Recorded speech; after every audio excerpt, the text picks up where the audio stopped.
Welcome to the Real Estate Syndication Show.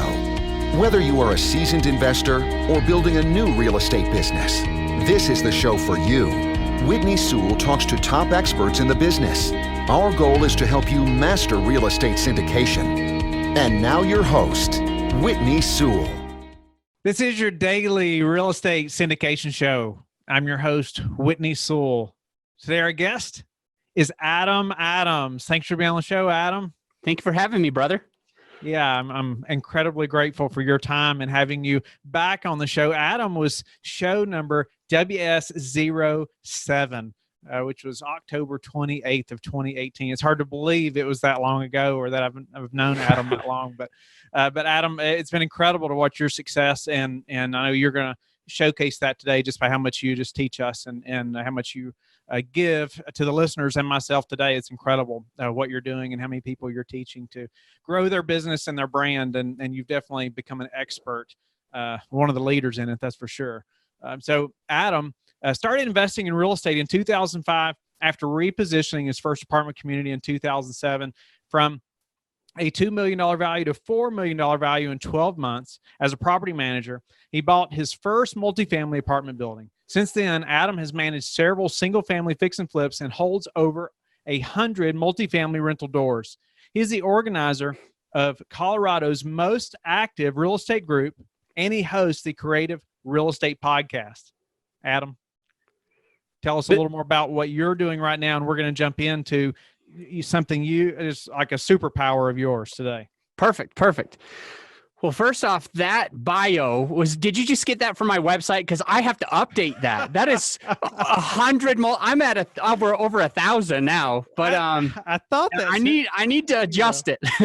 But yeah, just to kind of resonate with a couple audience members that know that I came from where they might be right now. I started in 2005. I was afraid to get into it. Actually, I was like postponing it as long as I could. And in college, my dad just purchased a piece of property for me. And then he gave it to me, and then he made me pay for it. And I thought that was really inappropriate for a gift that you would get for Christmas. To all of a sudden now I had to pay for it because his taxes. So I don't know if I would have ever really truly gotten into real estate investing if my dad didn't buy that for me and then make me pay for it. Because I mean, it just can be overwhelming. So when I finally sold that in 2007, that's when I first read the book Rich Dad Poor Dad.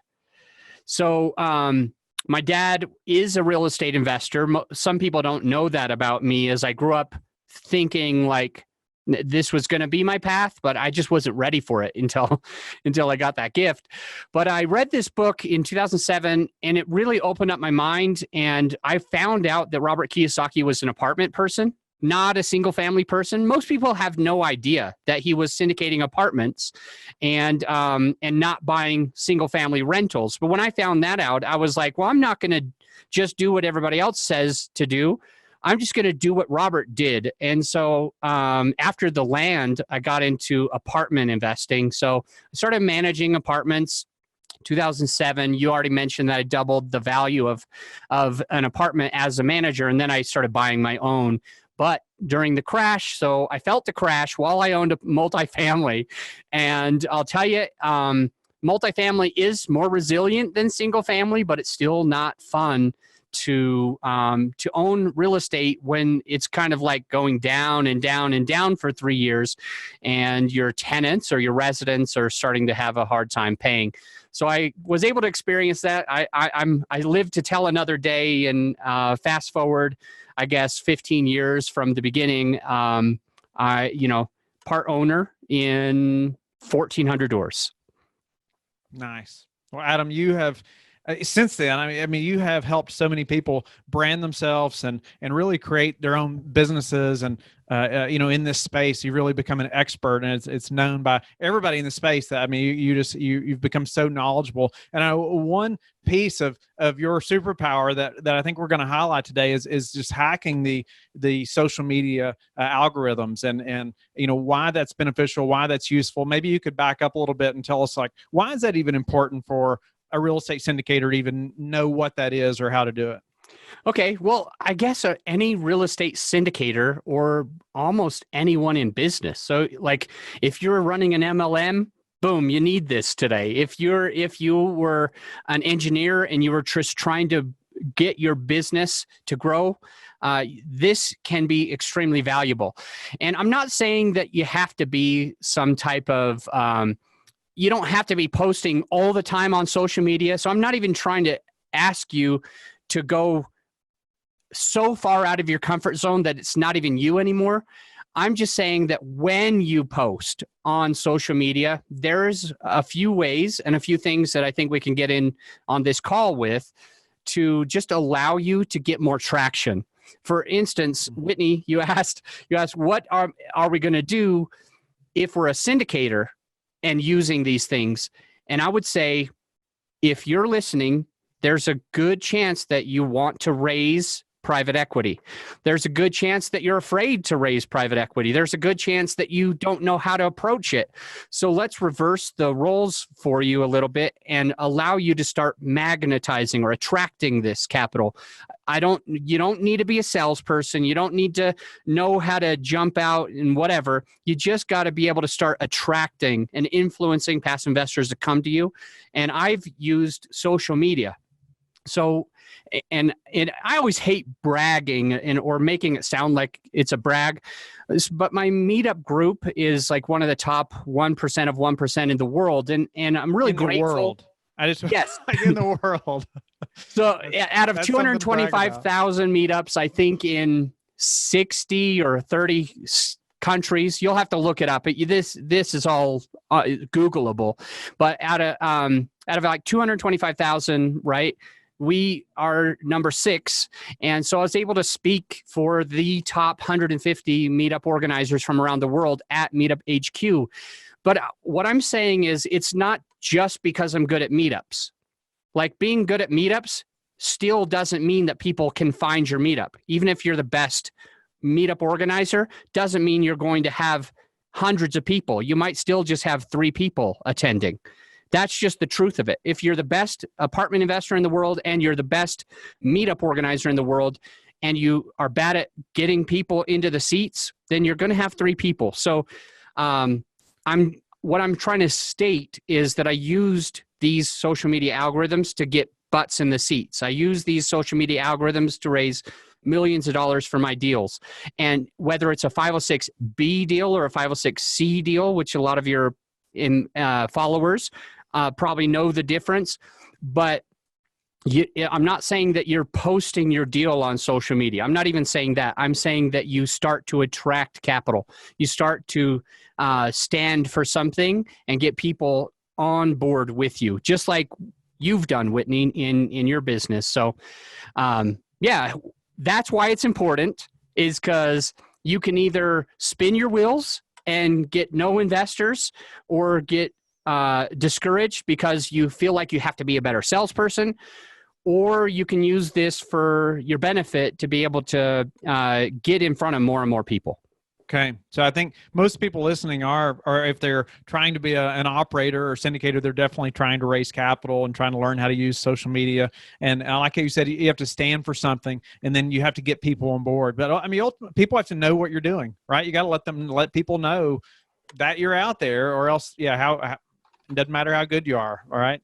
And so, as far as social media, tell us I'd love to get into the hacking the social media algorithms a little bit, or let's focus on that, because I know that, like I said, that's a superpower of yours, and it's not something that's talked about. I don't feel like very much as far as blast it out on podcasts, maybe in your like secret area somewhere you discussed it in a dark room, I don't know, but today, I'd love for you to just highlight that a little bit and us learn what that means and how we're doing it wrong. Okay, perfect. Mauricio Raould is going to be okay with me mentioning this. He's one of my coaching clients. So he is starting a podcast. It's going to be a top 1% podcast, and he's using the social media to get there. With him, he was posting, before we got into this, he was posting things like, here's the 5 things that you need to know, which obviously is important. So here's the first rule that we're going to get into. The first thing that I taught Mauricio, instead of saying, here's the 5 things you need to know, which is already good, I need you to start asking questions. Do you know the 5 things? Do you know the 5 most important things? Or what are the 5 most important things? ? So number 1, stop the scroll. Stop the scroll. And there's something with questions, forming everything in as a question versus telling. I say ask, don't tell. Whitney, you were in the military, so you know kind of what I'm trying to talk about. Don't ask, don't tell. This is ask, but don't tell. So it's almost like the military. So what we're saying is, when you're posting on social media, if you are telling everybody things like using a period versus a question mark, people are going to scroll right past it. Here's why. The psychology says that I can read that in a split second, and I can think that I have an idea of what you're saying, and I'm going to scroll to the next. And when everybody tells me something, I'll scroll to the next. I'll scroll to the next. I'll scroll to the next. But as soon as you have a question, the interesting thing is your readers, your listeners, your followers are going to stop the scroll. So use questions to stop the scroll. That means when we see the question, we get into our minds, we start to try to think of the answers. It is like a subliminal hypnotist, right? So all of a sudden you're like, wait a second. And you've stopped scrolling and you're thinking about this answer. So that's the first thing that I'll mention to hack into the algorithms. The second thing that I want to share with your listeners is the engagement. How to get engagement. So what I'll say is, don't post links. This is the first, most elementary thing. And even with Mauricio and other clients that I've worked with, that I say, you should never post a link. What they'll do is they will grab a YouTube video and they'll post that link, and they're like, no, it's not a link. I'm just posting a YouTube video, a direct link to the YouTube, and that's okay. And I'm like, no. And so the second thing that my clients will usually say is, okay, well, he said not to post it in the post, but of course, how are people going to get to it if I don't share it at all? So I'm going to put it in the comments, because I am smart enough to Google this, and I Googled it and I looked it up, and Google said that if you put the link in the post, Facebook doesn't show it to anybody, but Google told me to go ahead and post it in the comments. So I'm going to just do that. And the unfortunate thing is, you're not getting engagement even if you post a link in the comments. So I want to go into this to really help the listener understand why this is so important. If you post, how do I do this? What's the best way to share this? I'll just share. Somebody wants to post something like, this is my meetup group. Okay, this is my meetup group. You should come be at my meetup group so I can eventually, you could be a passive investor for me or something like that. Okay, so they want to do that, and what they'll do is they'll copy the meetup link, and they would have posted as a post. Bad, because of this. Facebook has a fiduciary responsibility to their investors, to their advertisers. So there's people that pay Facebook to keep people on Facebook.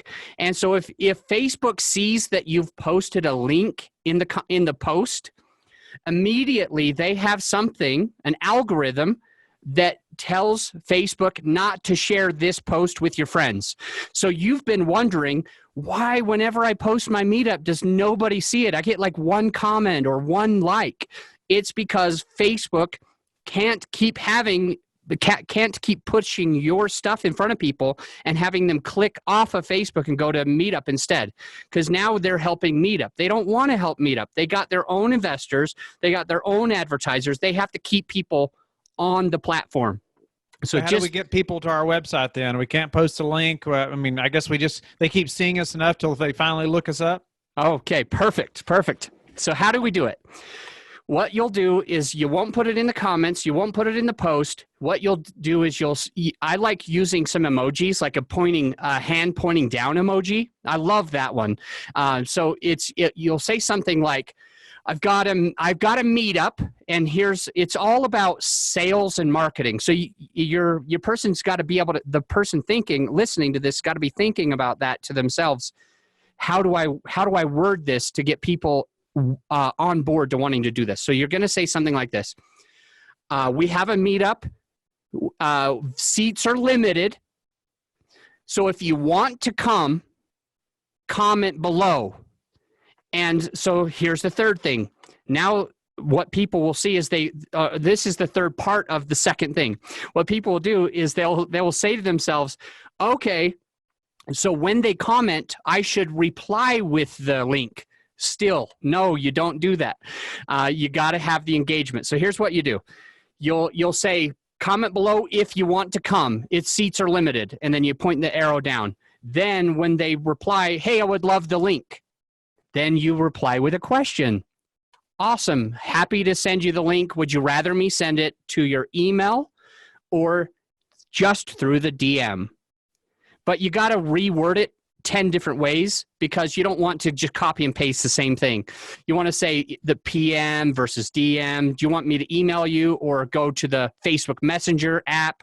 You want to just say it a few different ways so that you're not being flagged as spam. So that's another thing. So you'll ask them a question. You'll basically engage them. Okay, you want the link. Where do you want me to send it? It comes across perfect. And now they're going to comment, yeah, just email me. So if they say that, then you say, what email is best for this purpose? ?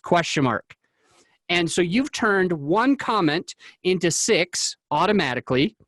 And Facebook's going to say, holy moly, when Whitney posts, he keeps tons of people on Facebook forever. Whitney Sewell himself stays on Facebook forever. So the next time this person posts something, I got to push this in. Instead of 10% of their fans, I got to push this in all of their fans because he's engaging people. So that's your way of helping Facebook hack the algorithms so that you're engaging and not just drawing people away. Then if you email it to them, or you go into the private messages and you say, here's that link that you asked for. And then you go back to the Facebook post and you say, hey, I just sent that to your email. Let me know when you get it. Hey, I just sent that to your private message. Let me know when you get it. ? All about these question marks is going to keep people engaged. And now Facebook's knows that you're making them money. You're keeping people on the platform. So I think that's just huge. If you can do this right, no more links, always questions, always engaging with your audience. I know a big thing for me, or it sounds like questions are so important, but a big thing for me is I hate having to spend so much time on Facebook. And honestly, I just don't. And it's not the best thing I know, but I just hate spending so much time on there. And how much time should we be expecting to spend to really do this well, Adam?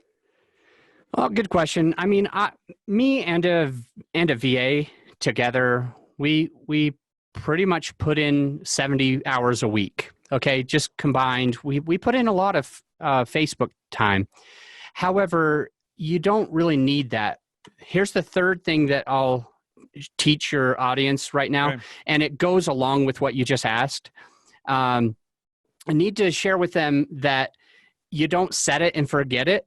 That's just the third rule is don't set it and forget it. And so when you're asking how much time should we spend, I'm not saying that you have to spend 70 hours a week, because I post dozens of times a week. But if your Facebook person wants to just, if your audience member wants to post on Facebook just once a month, that's fine, so long as the time that they do post, they don't set it and forget it. You don't want to just tell somebody something, put a comment in there, and never look at it again. So you can control how much time you spend, but when you post something, you have to put forth enough time for the next day. You need to be able to go back to that a few times during that day and be able to spend a few minutes, a few times during that day, just keeping the engagement on that post, asking more questions, etc. So when you post, you're going to want to be able to spend some time that day and maybe the following day following up. But if you don't want to do this again for a whole month, that's totally fine. Because once you are active, once Facebook can see that you're actively doing this and on an ongoing basis, Facebook's going to be able to say, even though it's only once a month, every time that they do a post, they are engaged and they keep other people engaged. They're not posting links and taking people off of our platform. They're keeping people on the platform. So they actually Facebook, their algorithms start having your posts go in front of more people automatically. So because I've been doing this more, sometimes I could post the same thing as you, but even though we have the exact same amount of friends, the exact same amount of followers, it's not because I'm cooler or something like this. It's because Facebook sees that I stay on. So if you post it and I post it, mine's just going to go and get more traction automatically because I have a track record with Facebook of doing this. I'm sure they rank people, I'm sure, and how often you post and how engaging you are. Yeah. Right? Exactly. So I think those are the three main rules that could probably help the audience if they want to write those down, and they will be able to get more traction in their business for free. Yeah. More questions, and no links, and don't set it and forget it. Yes, exactly. What else? What about other platforms, Adam? I know you're very focused on Facebook, but do you focus on other platforms as well? Or is that okay, this is where I'm going to spend my time? Yeah, I focus on meetup.com and Facebook. That's where I put my attention. I have a lot of clients that want to be active on LinkedIn. There's more high net worth individuals on LinkedIn than there are on Facebook. Just like if you look at it, the average LinkedIn person has over $100,000 of annual income. And so it's good to be able to use this. And LinkedIn and Facebook have a lot in common. There's a couple of differences. Number one, LinkedIn cares more about the consistency of you posting. So if you're posting frequently on LinkedIn, you're going to get more mad props from LinkedIn because they're going to start helping you build an audience. But you got to stay really consistent. On Facebook, if you want to do this once a month, you're still going to be fine, right? So there's one big difference. The next big difference is hashtags. So on Facebook, hashtags don't help you at all. In fact, they come across as spam. But on LinkedIn, if you're using hashtags, there's people that specifically are following that, and LinkedIn is trying really hard to use those hashtags to get you in front of the right people. Same thing with Instagram, hashtags all the time on Insta, hashtags all the time on LinkedIn, but it's really unnecessary on Facebook. The only time that I use a hashtag on Facebook, it's not because I want to get noticed. It's because I think the hashtag is funny. I think people are going to like it because I did that hashtag, So I'll say something like, I'll put me and my sons. So I'm a father, and I love hanging out with my kids on every single Saturday. or we go hiking on Sunday. So I might do something like Sunday Fun Day, hashtag Sunday Fun Day. It's not because I want to get noticed about that. It's because it's kind of interesting. Sunday Fun. Oh, okay. Sunday Fun Day. But it's works completely different. Facebook versus Insta and LinkedIn for those hashtags. So there's a couple of differences on LinkedIn, or excuse me, on Instagram. Here's one interesting thing on Insta that isn't so much so on Facebook and LinkedIn, and that's the geolocations. So basically what you do is when you're posting on your story, the story is this thing that stays there for about 24 hours. When you're posting on the story in Instagram, or even when you post a regular post, the things that you can do is you want to use those hashtags to get followed by people that follow those things. Plus, you want to geolocate. So if you're in New York City, you can actually get a whole bunch of people that are following New York City to come and see your posts while you're there. And so if your goal is to grow your Instagram following, I grew mine. I mean, I don't pay a lot of attention to Insta, to be honest, but I think I went from 100 or 200 followers to like around 7,000 or 8,000 in a period of probably like a year. And I did this a little bit. And so, I mean, I wish I used my Instagram more, but if somebody is trying to do Instagram, there's just a couple of tips. Hashtags and geolocations and your stories are going to get you noticed. Oh, can I give you the last one? Yeah, we're about out of time, so quickly. Okay, fourth one that matters to your algorithms is private messages, direct messages, and it works on LinkedIn, and it works on Instagram, and it works on Facebook.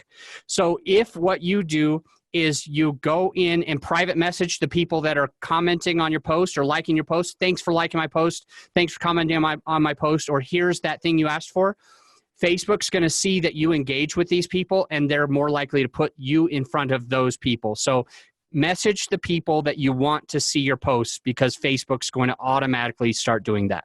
Nice. Couple of questions. What about third-party posting software, that you can schedule and post? What's your thoughts? Third party is probably a bad idea. It can make it easier for people to put out content, but what I've heard is Facebook specifically looks for these third party, basically their thumbprint, their fingerprint, what it looks like when it comes from them. And they give less engagement to those people who are utilizing those platforms. They want it to be organic. So right. It can make it easier for you, but I would prefer, when I'm working with somebody, I try to teach them to just go ahead and do it on your own. What's the top platform, and probably for you it's Facebook, or maybe one method where it's been most beneficial in finding investors? For me, I like for finding investors, I like using Facebook, but I go into like real estate groups, and I'll start engaging. I'll just engage on other people's things, and I'll comment, and I'll try to add value slowly. That's been a super helpful way to get passive investors, is going into someone else's group and just adding as much value as you possibly can, coming from a real place of genuine, like you really have to come, you can't be thinking of it wrong. It's super, super important. But I've gotten a lot of passive investors just from being on there. I've heard a lot of people who are active on BiggerPockets as well. I teach my clients to work on BiggerPockets, but I'm so busy on Facebook that I don't do it. So, I've heard good things about BiggerPockets, especially from Joe Fairless. He talks about it all the time. He does. Well, tell us how you like to give back, and then unfortunately we're out of time. All right. I like to give back by, I am on the board of a autism group. And so I often bring that group to build more awareness around autism. I have a son who's autistic. So I bring them, I sponsor them for free. I donate to them every single year. So that's what the main way that I love giving back. Awesome. Adam, cannot thank you enough for your time. I encourage the listeners to check Adam out. We'll have links in the show notes. He's an amazing sponsor of the show as well. If you are looking to start a podcast or growing a brand, he is someone that you must know. Adam, how can they get in touch with you? Best way is just to go to realbluespruce.com, realbluespruce.com. Hopefully that can just be in the show notes. They can click it. They can find out more about me and learn about anything that we're doing. Thank you for listening to the Real Estate Syndication Show, brought to you by LifeBridge Capital. LifeBridge Capital works with investors nationwide to invest in real estate, while also donating 50% of its profits to assist parents who are committing to adoption. LifeBridge Capital, making a difference, one investor and one child at a time. Connect online at www.lifebridgecapital.com for free material and videos to further your success.